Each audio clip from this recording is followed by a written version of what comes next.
King of Podcasts, proudly presents The Broadcasters Podcast, a weekly media commentary talking about traditional and digital media headlines and talking to the content creators out front and behind the scenes. Here is the King of Podcasts. Thanks for joining me for episode 105 of the Broadcasters Podcast. Tonight, I'm not in a good mood. And it's not as if I'm not excited to be on the program to host another show with all of you tonight. But tonight, I am coming on to really vent. And it's on the radio tonight. So the major story to talk about as we get started with the program is iHeartMedia. This is the company I worked for when it was called Clear Channel. And really, over the last 20 years, and for the last 22 years, and as we go along, we are 24 years into the ongoing de-evolution, regression, and destruction, slow, methodical, lethal destruction of radio. Radio at one point was the most important medium. And you know what? Radio's gone through some ups and downs. We've seen technology come into play in several different times over the century that's been going on for radio. Radio is 100 years old this year. It has gone through relevance and irrelevance. Radio, at this point, no one has figured out where it's supposed to be in the spectrum of media. Newspapers are the same way, but radio should not be going the route of newspapers, and radio should not be losing their spot as a result of the digital disruption. This is all, everything that's happened to radio, it's all corporate culture. It's all corporations that did this. Well, there are some corporations that do a good thing, financial and otherwise.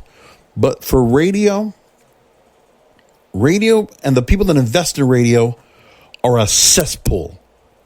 They are the worst of the worst. And so when you look at all of this here and you say to yourself, radio has brought so much talent and so much great entertainment.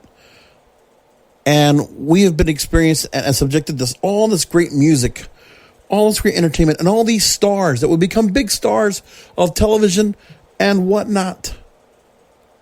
And some of these stars of radio have been able to go ahead and go into online, whether it's Instagram, YouTube, Twitter, find a social media following to accompany and complement what they're doing on the radio. But first and foremost, their radio presence is what is important. But that's not what matters here to the current corporate culture. The people that oversee radio, that own it, that are under its, that have the control of it, that are holding it hostage from local radio programmers and for those like me that would like to be in that business. Now, what caused all of this, which it was always going to happen anyway, was deregulation. Because there was a certain point about allowing there's certain companies to allow a certain amount of radio stations for ownership. But as we've talked about here on this program, there have been points where we see it continue to go forward and go forward. Now, one of the major acts of radio that really destroyed things that went on with this business, I want to just bring this up because it is very important to bring this up to everybody. The Telecommunications Act of 1996, the first major overhaul of telecommunications law at that point in 62 years. Now, in 1934, there was the point where radio and technology was changing, so there would need to be changes to the Telecommunications Act at that time. And the FCC is the governing body of that.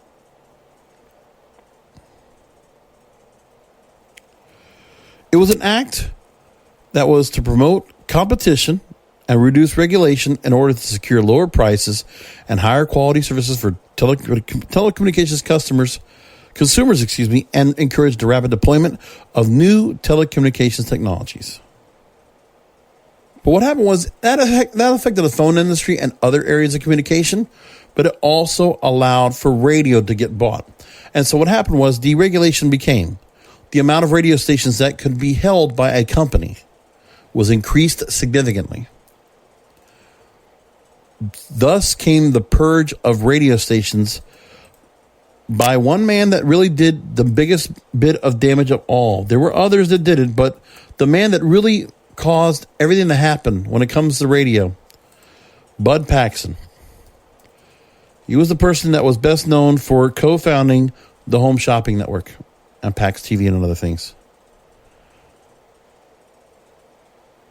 From 1991 to 1997, he bought 46 radio stations of his own. And in June 1997, he sold his radio interest to Clear Channel Communications of San Antonio, Texas, in a tax advantage transaction.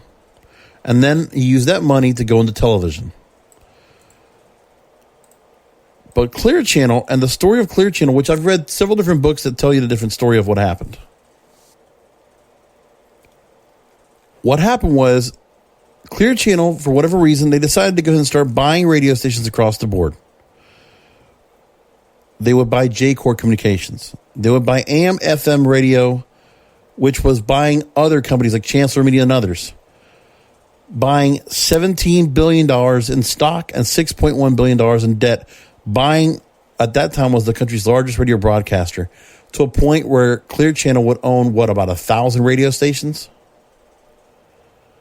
They would buy SFX, which did all the work for live entertainment, and a $4.4 billion stock swap. Clear Channel has spent $30 billion in 1996, and since 1996, and this story I'm reading right now is from Corp Watch.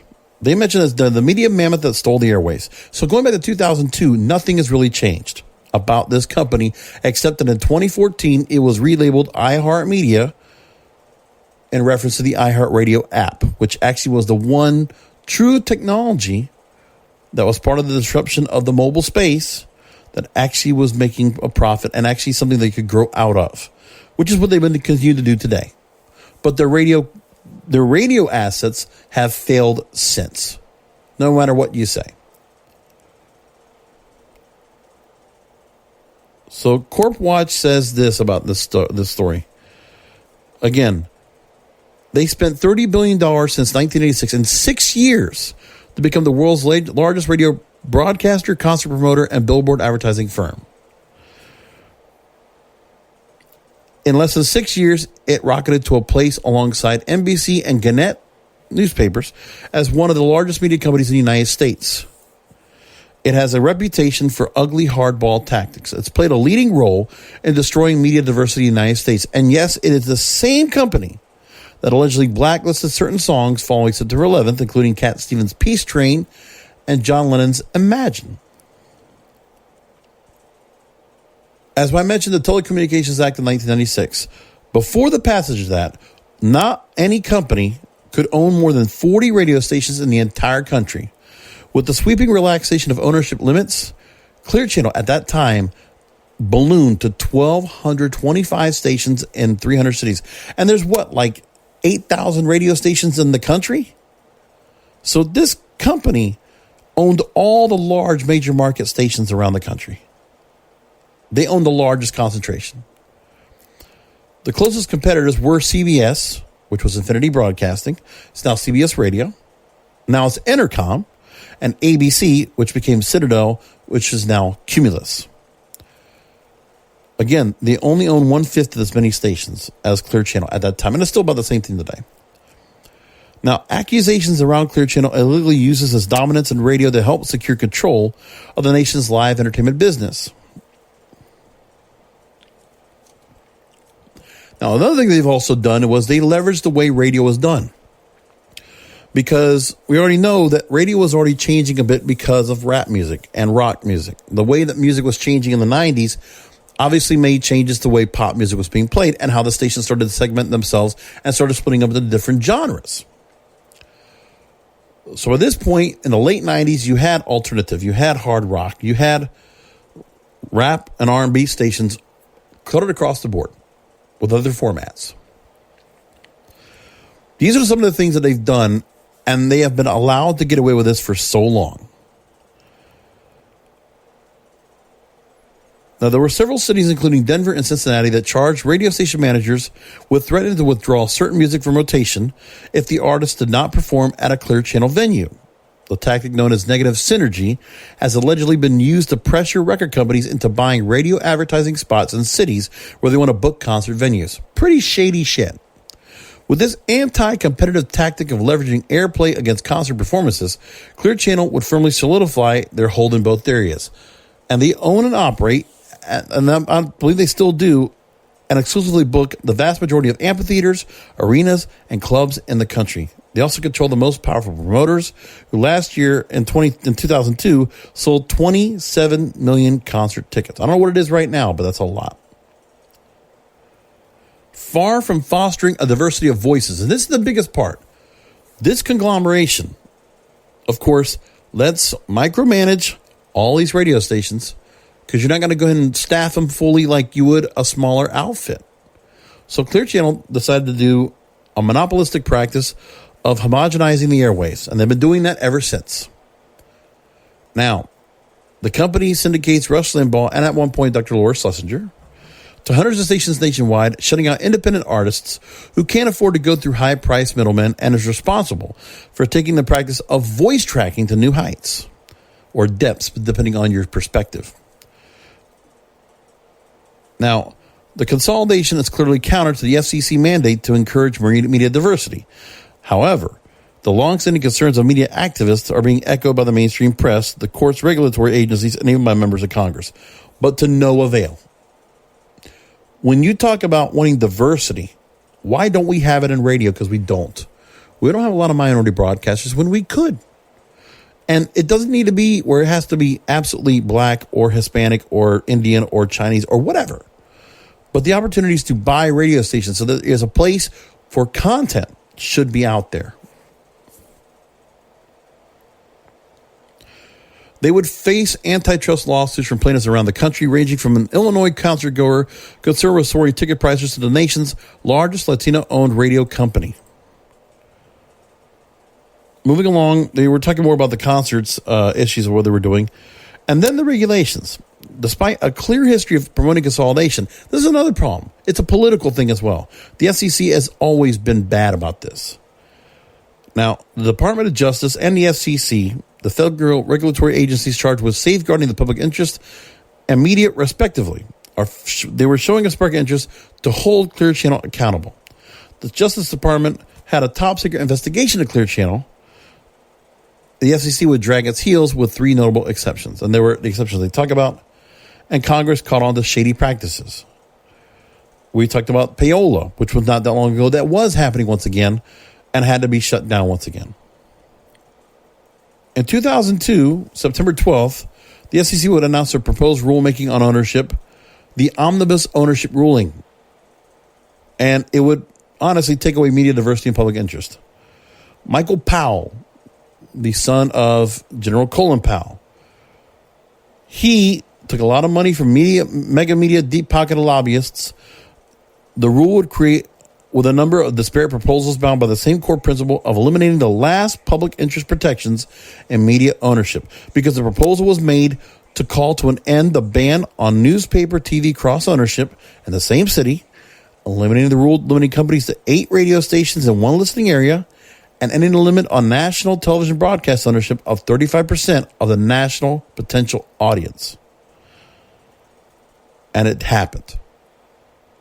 And because of this, Clear Channel was able to do what they did. And radio has been ruined ever since. And a lot of people left.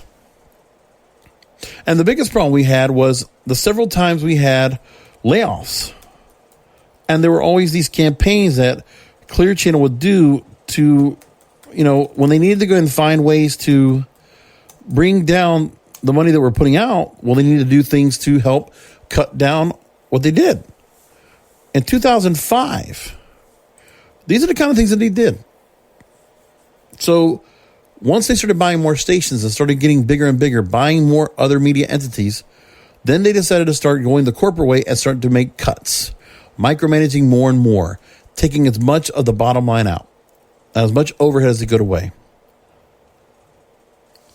And they would find ways to truly just destroy the way radio is being done in terms of their spots, their advertising inventory. Clear Channel is one of the biggest culprits of running so much advertising, which is also just promotional advertising of their own, because he can't sell real ads. They really don't do well at that.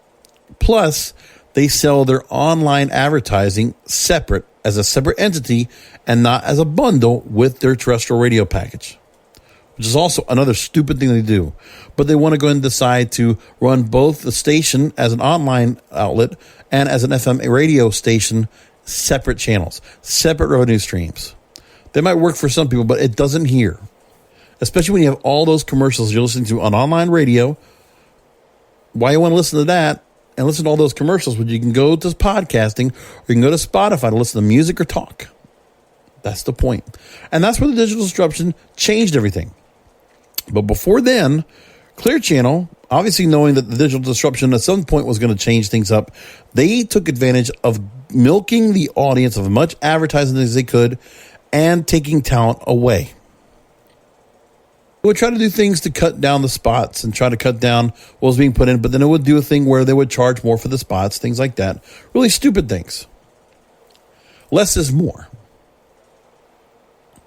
As a result, when they tried to do less is more, the advertising revenue dropped. Therefore, they had to let people go. And this happened when I was in Clear Channel back in the mid-2000s. I was there from 2002 to 2005. I missed all of what was going on because I was working overnights. So I worked some during the weekends, but I never worked during the week in the middle of the action with all the corporate people that were out there. I didn't have to worry about that. And that was what was good. I didn't have to worry about all that. Regardless of what else happened, there was a lot of things that happened where cuts would be made. And eventually there would be always people that would be cut or let go. So we're now seeing, I forget how many people we have so far that have been laid off. As I'm looking at the current setup, so far, 850 people are without jobs today in the latest round of cuts. The layoffs will be totaling up to 1,000 employees out of a company that has 18,000 employees, or at least it did in 2017. Now, let's move along here. 2009, we had more. So when President Barack Obama became the 44th president of the United States, when he was sworn into office, that day, 1,850 Clear Channel employees, according to age.com, they became former Clear Channel employees with the hopes that a newly inaugurated president's stimulus plan would have a quick fix to get them back to work. But then Clear Channel would become the latest radio broadcaster to thin its workforce in a soft advertising revenue marketplace. Sales staffs bore the brunt, leaving surviving account managers with the added burden of serving more clients and an already overtaxed work with an infinite number of hours. So the salespeople are not even talked about how much they have to take care of things and how much they have to handle. Now, for listeners that think Clear Channel stations are already homogenized from city to city, the outlook is worse. This was in 2009. There were programming budget cuts that would mean more national content on local station airways, making radio more like TV. And then at this point, in 2009, this particular article from Mark Lepisky in adage.com, he was also with radiodirect.com, he wrote a story called Less is Less as Clear Channel Cuts More Jobs. He said at this time that what could save radio? How about a shiny mirror and a lesson in accountability?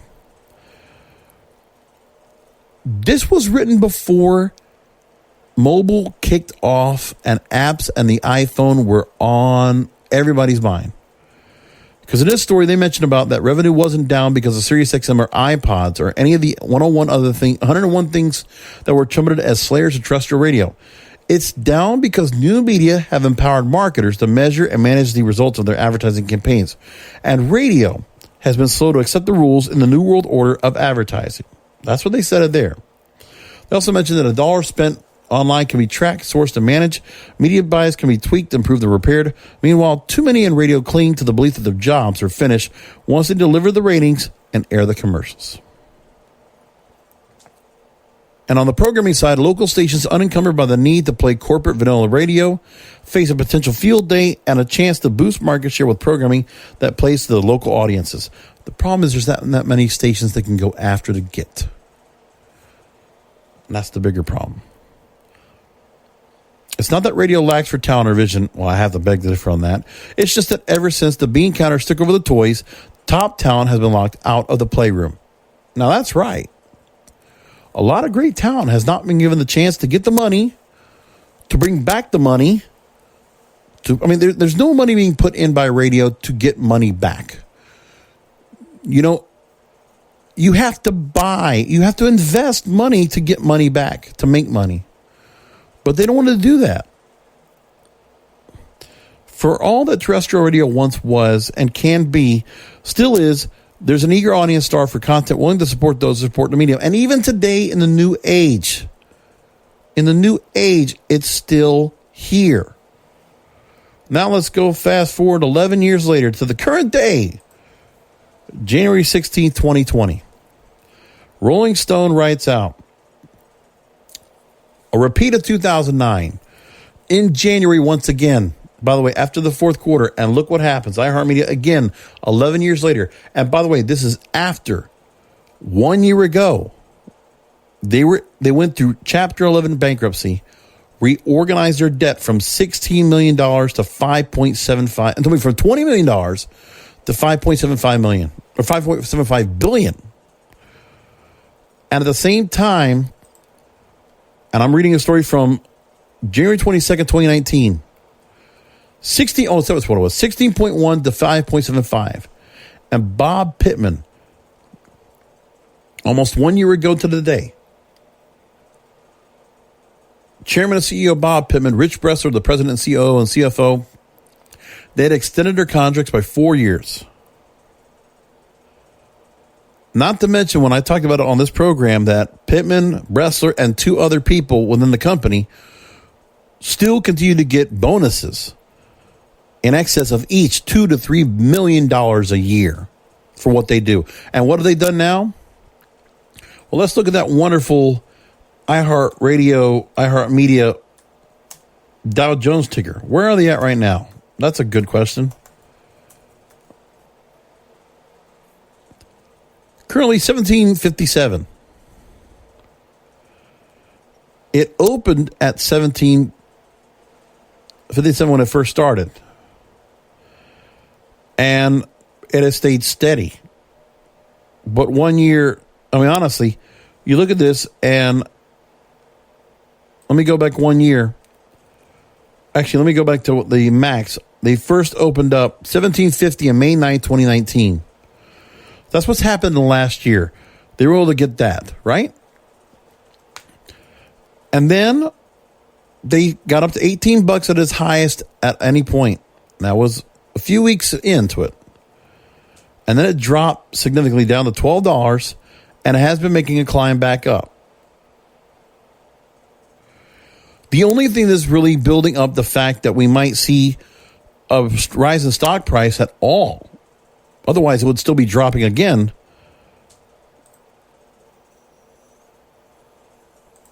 was because of the fact that iHeartMedia could be purchased by Liberty Media, which already owns I think it's like a 30% stake, or they own a minority stake in the company. And they're the same people that own SiriusXM. So consolidating SiriusXM and Clear Channel, along with Pandora, to create a multimedia platform, terrestrial, satellite, and online digital platform. So they would have music and talk in all these different areas all at once. But what would that mean as well if they did that? Right? I'm moving along. We see what they did all with this here. One former on-air host described this past Tuesday, the 14th, as one of the worst days in on-air radio history. The layoffs were concentrated in small and medium markets where staffs were already reduced, striking another major blow to local radio. So then these smaller stations, for the most part, if you had a music format on any of these stations, some of these people would have multiple people there, maybe voice tracked, but for the most part, not in studio and not allowed to go ahead and have a live mic. They would have to record live to tape, same day. And so some of these people, they're just not even going to be there. They'll have somebody else voicing for them or something else, but will not have any local flavor at all. And will not even have a local touch with anybody that's there even locally to even answer the phones or to request a song or to ask a question or anything. No local interaction whatsoever in the neighborhood, in the community, or on this station. That's what's going on. So last week there was a high-level urgent emergency meeting in New York City for market presidents and higher-level local management. This was according to one former iHeartMedia employee who spoke on anonymity, so as to not jeopardize a severance package. They said, quote, "We heard a lot of different rumors, including talk about automating certain markets depending on the revenue generated." For other iHeartMedia employees, I'm reading from Rolling Stone this week, a story that's titled, "The Culling has begun inside the iHeartMedia Layoffs."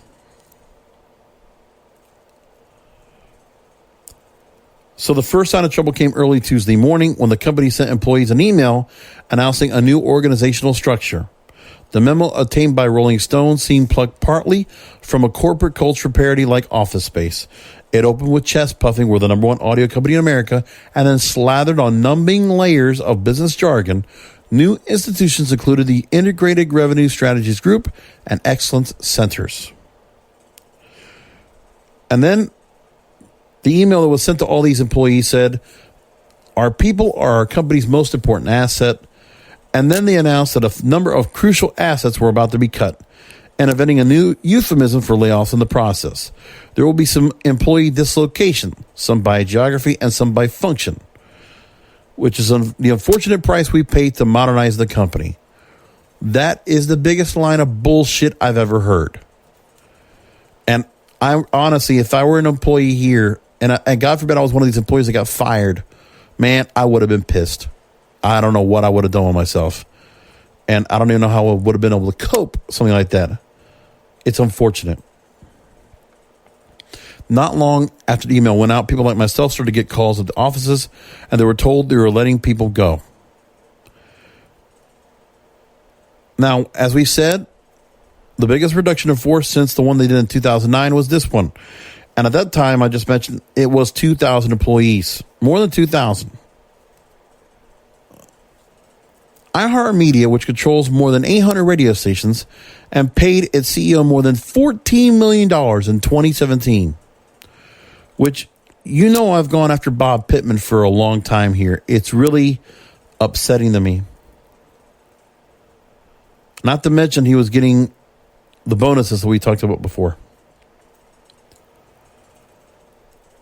So again, the size of the cuts were on any markets under size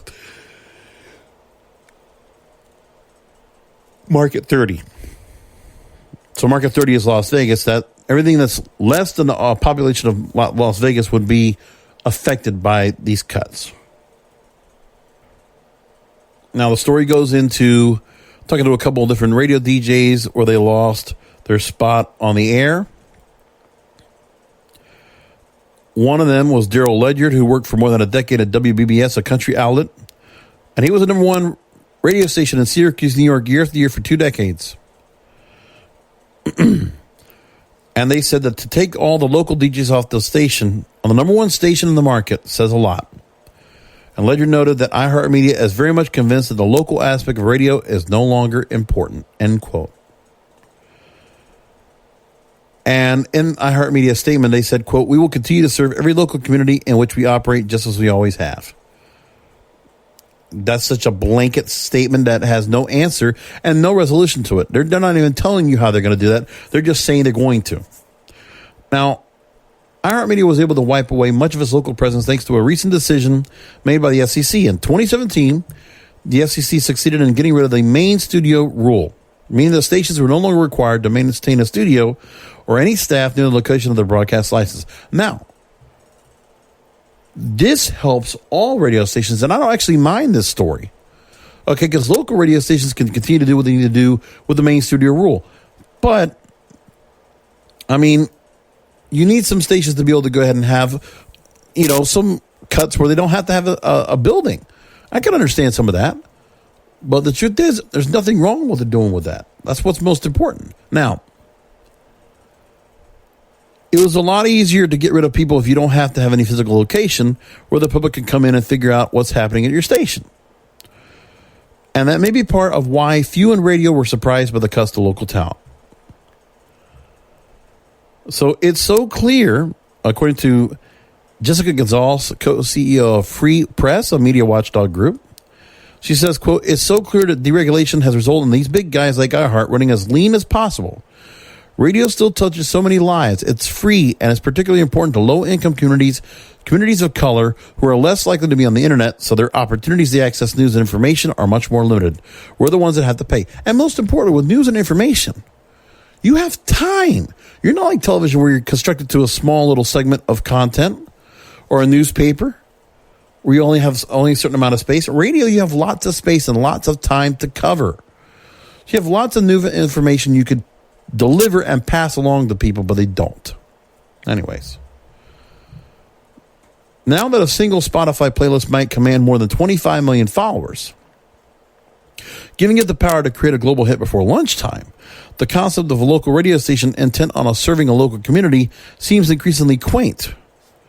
Karen Slade, Vice President and General Manager of the independently owned KJLH, which is a station I believe originally owned by Stevie Wonder in Los Angeles, California.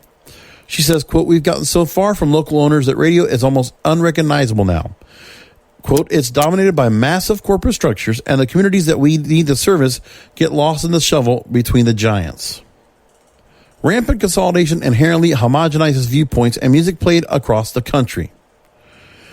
This is according to Rachel Stillwell, a music attorney who was part of a recent coalition to prevent the FCC from doing away from local ownership caps.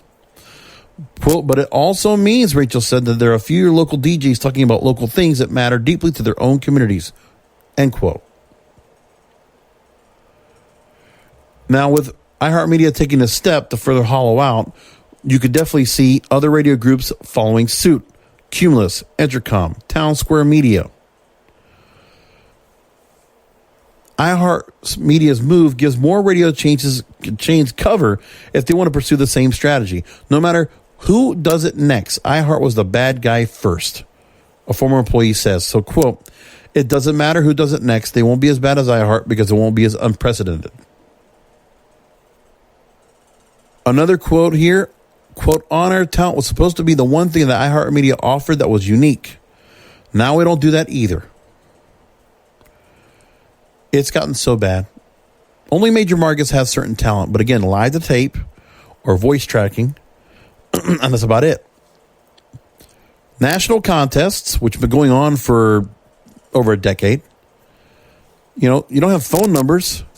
You'll never get a request on the air to get on the station. That won't happen either. These are all the things that we have. It's pitiful. It's where we are now. And I will never understand why people don't see the value of what radio can do and what it's able to do. But for whatever reason, iHeartRadio is allowed to do this. They're allowed to go bankrupt. They're allowed to have different private equity partners that just peel off different portions of the industry so they can do what they want to do with it. They don't care. They'll do what they want. They're not being held accountable by anybody. Let me explain something to you again. Radio was one of the best homes for procuring talent. Radio is theater of the mind. And when you understand that, and you understand if you're able to entertain an audience with just your voice, not a pretty face, not a charismatic personality, and not with any other outside elements that you could use to complement what you're doing, no. Don't have any of that. That's what the biggest problem is. And this company has been allowed to do this forever because radio is not a medium that's important to people. Instead, everybody looked at other places to go to get their content. Podcasting thrived as a result. Radio used to look at podcasting and used to laugh at it when I first started. Not anymore. Now everybody has a podcast. And all these radio stations, they run their own podcasts as well. Some of them are not so good. Some of them just rebroadcast your morning shows, and they think that's all they have to do to create a podcast. No. And then some of them started getting smart and saying, well, we're going to start creating new content, new podcasts. Well, the radio hosts are going to say, well, how much are we going to get paid for it? What are we going to get off the advertising? Well, you're not. You're going to do an extra hour or two anyway and prepare for it. And we're not going to pay you any more than that because we have you under contract. Where are you going to go? And these are the kind of things that are going on right now. It's pitiful, but that's the way it is. I hadn't got a chance to read before that I found tonight as I was preparing for the show from 5mag.net, the number 5mag.net. Now, a writer by the name of Terry Matthew wrote, file for IPO, then dump staff as the iHeartMedia array. So this writer actually was even predicting this well before. So there already were layoffs that were done during bankruptcy protection last year. Reputedly, the 30th largest bankruptcy in history with a $100 million stock offering.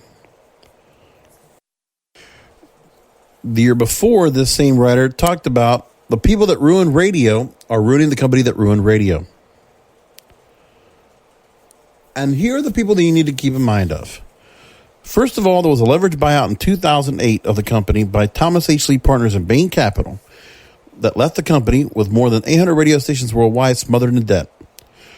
Then Bain and Lee agreed to restructuring with a dying company. The one senior holdout owed more than $190 million in debt, refused to go along with the plan, and was subject to court approval. But that's when the bankruptcy had come into play. But again, because they were putting on an IPO and they were doing more changes to try to get their debt out, they would always do this in order to get themselves out. And now, by the way, their revenue is only $6 billion a year. And they're never going to make the money back to get rid of their debt. But under the bankruptcy reorganizing, they think that they're going to be able to get an increase in advertising in order to be able to buy themselves out of their debt and get themselves buried out along with their IPO. As yet to work, that's why we're seeing another 1,000 people laid off. And it's just allowed to happen. It's just allowed to happen. Nobody's really saying much about it and stopping it from happening. It just is a way of life. More stations that we're coming across talking about this was this. The other changes they decided to make after the layoffs is an organizational restructuring for local markets with major cuts. Now, this was originally what came from RadioInsight.com. Lance Venta writes that the iHeartMedia Markets Group, it will be a new organizational structure for its local markets group, modernizing the company to take advantage of these significant investments it has made in technology and artificial intelligence and its unique scale of leadership position in the audio marketplace. That's according to a press release. So they're going to use AI to handle things. The company will be using new centers of excellence to consolidate, quote, functional areas of expertise and specific locations to deliver the highest quality products and services for all markets to use shared resources across programming, marketing, digital podcasts, sales, and sales support to provide a better experience for listeners and partners and a more efficient process of all of its own employees with no talent. It's just cookie cutter automated. That's it. We don't care about the talent. We don't care about people that are with real voices and humanizing, making this more than just a robotic feature. What does this mean? Well, here's what's being said. Over the past few days, the industry has been buzzing about major cuts to the company. With this push of this new technology and AI to modernize operations and infrastructure, there will be a streamlining in all facets of broadcast operations. Programming and on-air talent remaining will be expected to provide content for multiple stations with the use of upgraded automation systems and integrations within. There we go. It's bullshit. And it's allowed to be getting away with all the time. That's what's the worst part about this. Now, Radio Inc., of which decided to pen Bob Pittman, the iHeartMedia CEO, as the Radio Executive of the Year, tells you the credibility of Radio Inc., but I digress. Eric Rhodes is who he is. He's run this rag for a long time, and I can't say anything bad. This is the way it works, and if it's is able to go and put out a platform for Bob Pittman anytime he wants it, he does. So now, in a cover story with Radio Inc. that's also been released for January 2020, Bob Pittman said one of his two major goals was transforming the company by stressing technology, quote, to make his company look and operate like a company that started in this era instead of 50 years ago.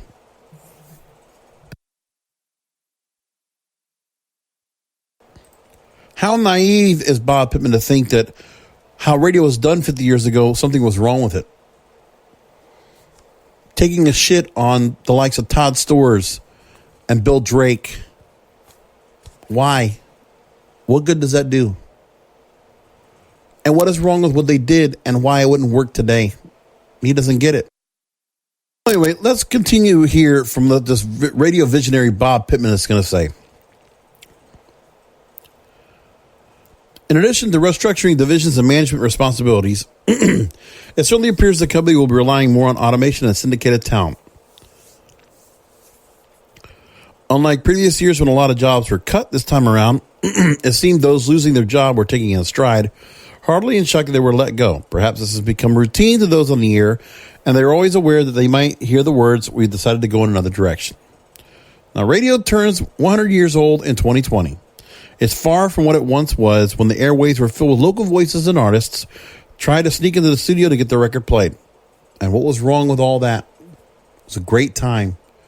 And there is no reason why that shouldn't be like that today. There is room for that today. But for whatever reason, radio doesn't allow that to happen. And it's pitiful. Everyone is glued to their mobile device. Artists release songs on YouTube or Spotify, and former local radio hosts are turning more and more to podcasting to keep their shows alive and local listeners with them. Radio has to compete for ad dollars with technology behemoths Facebook and Google, which means they have to also claw their way into the programmatic buying game. Yes, even more automation. And it doesn't make a difference. Really, it's all this here that should not have happened, and that's what they do. And the truth is that radio underserves the public because they don't offer all the news that's needed out there, except for emergency situations. When you cannot reach all your other devices, then yeah, sure, you can still use this. Radio will be your backup. It's like a shortwave radio. It's like batteries that you need for a light, a flashlight. And they don't understand that in certain markets it's still important. One of the stories I thought was very important as I move and segue along about radio was this, which was very important. What iHeartMedia has been doing in terms of radio has not been working. It's not. Another story from Rolling Stone. Elias Slight writes about this. This is a very interesting story. The two biggest pop radio stations barely played the biggest song in 2019, according to the Billboard Hot 100, the song that broke the record for the most weeks at number one. Little Nas X and Billy Ray Cyrus's Old Town Road. Lil Nas X, Old Town Road, with a remix by Billy Ray Cyrus being part of that as well. The two major market radio stations owned by iHeartMedia in Los Angeles and New York, they didn't get the message.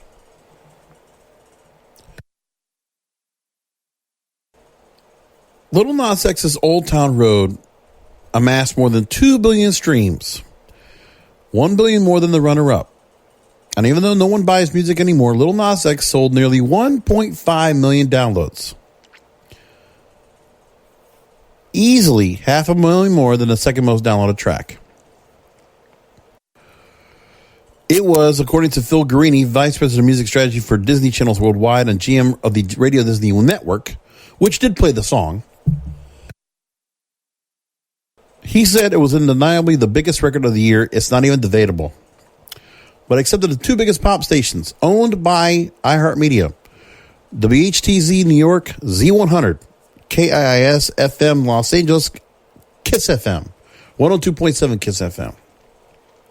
They were lukewarm on Lil Nas X's breakout hit. And by the way, those two stations are indicative of the other iHeartMedia stations that help control America Top 40 and the media-based survey, which controls what songs are played in whichever stations around the country.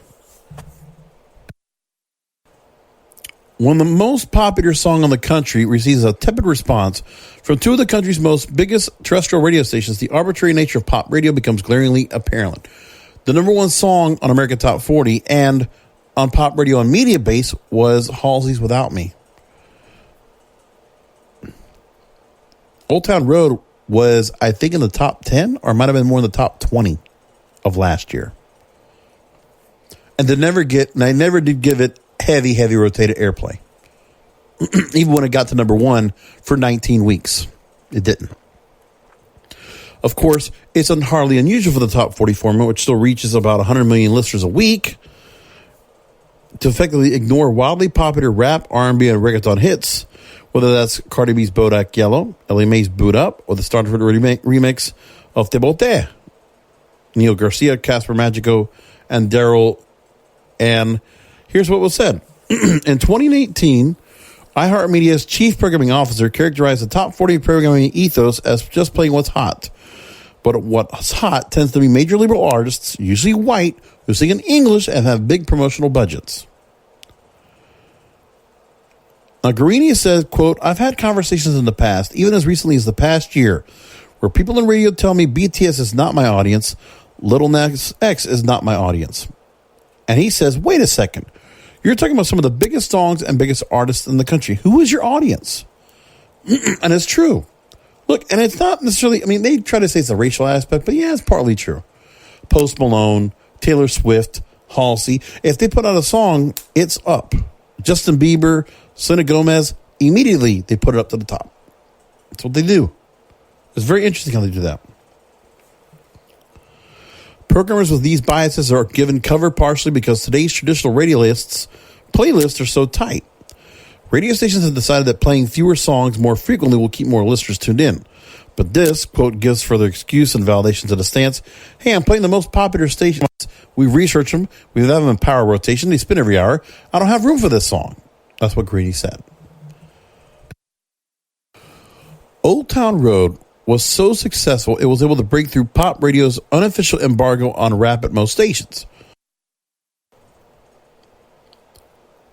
Z100 in New York played it roughly 470 times in its whole run. Only 6 top 40 radio stations played Lil Nas X's single Less. The other one was KISS FM in LA with around 360 spins.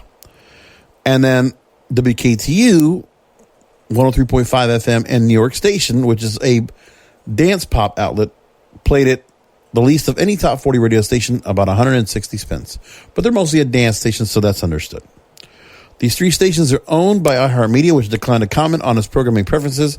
Lil Nas X's label, Columbia Records, also declined to comment for radio airplay. Now, for the lack of pop radio play for Old Town Road in New York and LA was a matter of local taste. But Old Town Road was the most streamed song in the New York City area in 2019. According to Alpha Data, the third most streamed song in LA as well. The track was also the most downloaded song in both areas, and YouTube confirmed that Old Town Road was the number one song on the platform for users in New York and LA in 2019. So why was Top 40 Radio not playing it? Continues, maybe streaming a radio served a different audiences. The songs that perform well in one medium don't translate to the other.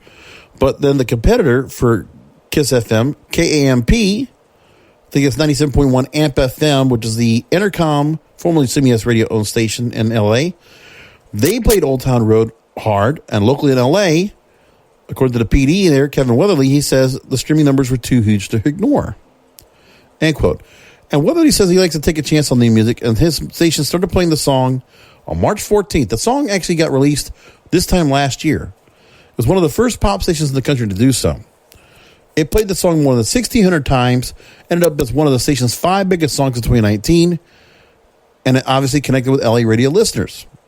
When asked why KAMP's crosstown competition might have stayed away, he says, quote, I don't understand it at all, but I'm glad they ignored it. It's good for us, end quote.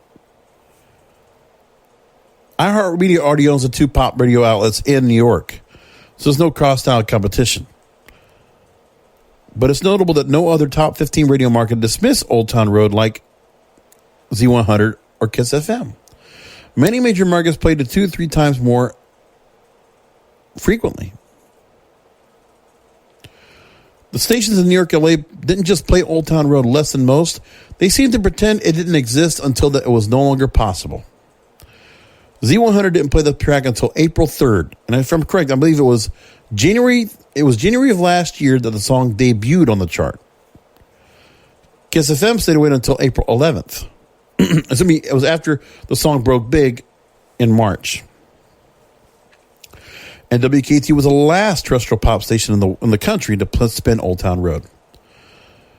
Quote, most programmers in larger markets hate being second on anything, but it happens. Guarini says, sometimes they just get so far behind something they just don't accept it, they're going to be adamantly opposed to it. But he continues, there's no rational reason that a station would have played a song like that, recognizing how large it was. As we said before, on radio, back in the day, you had DJs and you had music companies that were dying to get their records played. That payola was the end thing. Or they would just have the artists be able to go ahead and be interviewed in studio anytime they wanted, or get them in concert in their area. Whatever they had to do to sell a record. Well, it doesn't matter anymore about radio, because the money they were making off of that's no longer there. And that was the money that they could have been making. But of course, radio failed. Radio's failing its talent. Radio's failing its listeners. And it continues to do that over and over again. And that's radio because of iHeartMedia, Intercom, and Town Square Media and others, and Cumulus. The corporate radio is what really is doing it.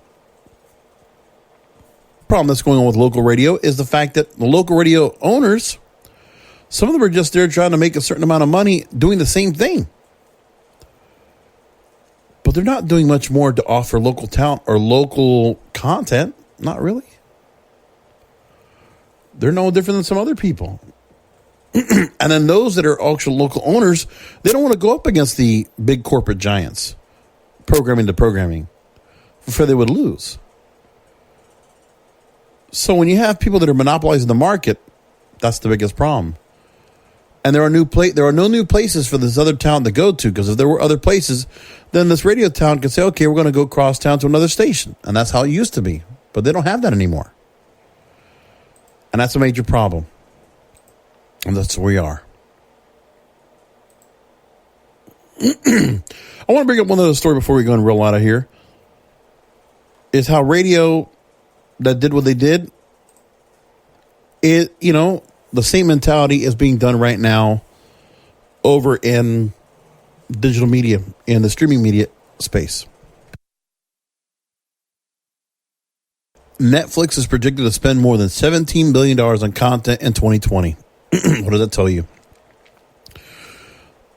They will spend $17.3 billion on a cash basis, according to a new Wall Street forecast. BMO Capital Markets reports, up from $15.3 billion last year. And yes, they might have won some Oscar nominations. They might get some wins this year, Academy Awards. But for what? Is it really worth it just to get that kind of credibility, that kind of notoriety? Their content spending will top $26 billion by 2028. And their forecast comes ahead of Netflix's scheduled fourth quarter of 2019 earnings report after market close Tuesday, January 21st. We'll keep an eye on that next week. Netflix is expected to turn in a solid quarter. They debuted last year 802 hours of original programming. But now they are also saying the effect of Disney Plus on Netflix's U.S. subscriber churn will be manageable relative to previous guidance. And Netflix is spending so much more than anybody else. Fiscal 2020, Disney Plus will spend $1 billion in original programming. AT&T Warner Media will invest up to $2 million in HBO Max in 2020. Keeping in mind the content budget, Netflix has $14.6 billion in long-term debt after issuing $2.2 billion in junk bonds last fall. IOUs to content suppliers as of September 30th, 2019 include $10.8 billion not reflected on its balance sheets. So they're going to just do what radio's doing. Pretty much the same thing. And that's the way it goes with corporate culture. Keep that in mind, everybody. This is really a shame. It's pitiful. And I hope everybody understands. Do not do what the mistakes of radio are, because digital disruption is going to do the same thing, it looks like. I see it happening. Sorry to give such a sad state of affairs, but that's what it is. And that's where we're going to close this Broadcasters Podcast. Thanks for joining us. Until next week, remember, content is king and the control of your content is in your hands. Thank you for listening to the Broadcasters Podcast, presented by BroadcastersPodcast.com and KingofPodcasts.com. The Broadcasters Podcast is brought to you by KingofPodcasts.com/Amazon. If Amazon is good enough for the King of Podcasts, it most certainly is good for you. KingofPodcasts.com/Amazon. And don't forget to check out the King of Podcasts wrestling program, The Wrestling is Real Podcast, exclusively at KingofPodcasts.com.